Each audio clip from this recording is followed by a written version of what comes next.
Shalom.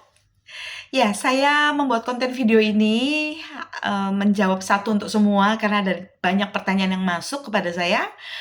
Pastor Abigail, kenapa ya kok kami hidup sudah rajin beribadah, setia membayar perpuluhan, sudah melayani Tuhan, tapi kenapa kok hidup kami selalu ada dalam badai masalah, ujian, hak-hak kami diambil orang, seperti itu saudara. Saudara, yang penting pertama, di mata Tuhan bukan soal materinya. Tuhan senang kok kalau hidup kita diberkati berlimpah, saudara ya. Tapi yang terpenting di mata Tuhan adalah agar kita memiliki karakter Kristus. Jadi lewat ujian tersebut, Tuhan mengemas pribadi kita. Bukan seperti pribadi yang dunia cetak, tapi seperti yang Tuhan inginkan. Itu yang penting pertama. Dan hal yang penting kedua, kita belajar dari Ayub ya. Ayub pasal 1, ayat 1, ayat 2 dikatakan bahwa Ayub itu seorang yang saleh, seorang yang jujur, seorang yang takut akan Tuhan, seorang yang hidupnya selalu menjauhi kejahatan. Tapi dia mengalami ujian, saudara, nggak tanggung-tanggung ujiannya, saudara. Ya, kehilangan anak, kehilangan harta benda, saudara, ngeri, saudara ya. Tapi saudara, hal yang penting kedua adalah kuncinya di mana? Ketika Tuhan mengembalikan, bahkan bukan cuma mengembalikan harta yang hilang atau anak-anaknya yang hilang, saudara. Tapi yang terpenting bagaimana sikap hati Ayub itu benar di hadapan Tuhan. Kalau kita lihat dalam Ayub pasal 42 ayat yang ke-10, kuncinya di mana?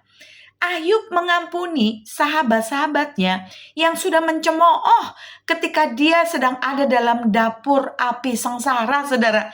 Ya, jadi hal yang penting kedua, kuncinya adalah pengampunan. Saudara dan saya mau diberkati lipat kali ganda seperti Ayub.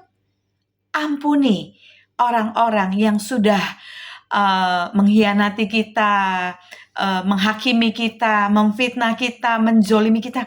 Ampuni mereka dengan setulus hati, saudara.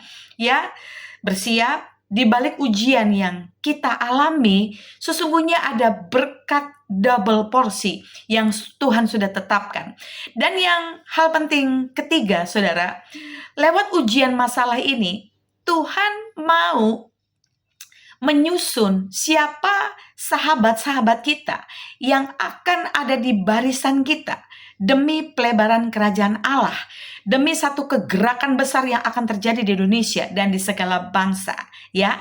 Biar Tuhan sendiri yang pilih orang-orang ini, saudara. Siapa orang-orang yang akan menjadi rekan sekerja Tuhan bersama dengan saudara dan saya. Tetap semangat.